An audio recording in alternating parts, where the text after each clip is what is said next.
সুন্দর দিনগুলো কাটানোর পর আজ সেই ফেরার পালা, বেদনাময় মুহূর্ত।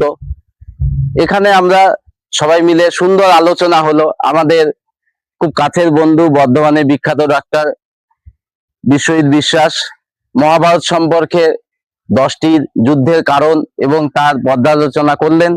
সত্যি ভালো লাগলো।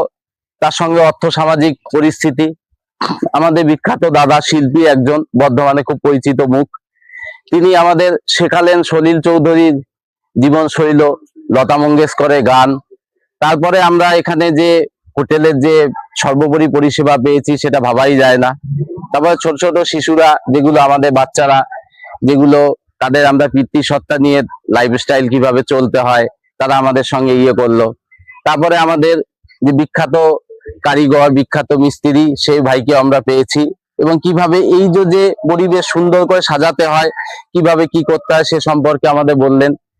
হাউসকিপিং ভাইরাও খুব সুন্দর আমরা তাদের ব্যবস্থাপনা পেয়েছি। এবং এক অন্যতম মুহূর্ত, সমুদ্রের যেমন গভীরতা, আজকেও আমাদের এই গভীরতার আলোচনার মাধ্যমে আমাদের এই ট্যুরটা সফল হয়েছে। খুব ভালো লাগলো।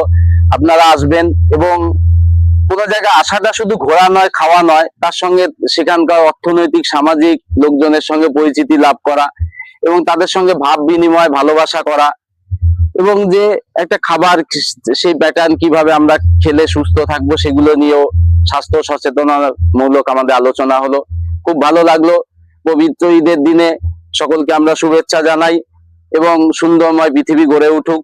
আমাদের যাত্রা পথ আরো সুদীর্ঘ হোক, আরো সুন্দরভাবে আমরা নতুন নতুন পর্যালোচনা নিয়ে আমরা আপনাদের কাছে প্রতিস্থাপনা করতে পারি, এই আশা নিয়েই আমাদের আবার নতুন পথ চলার জন্য আবার নতুন উদ্যোগ শুরু হলো। নমস্কার, ভালো থাকবেন।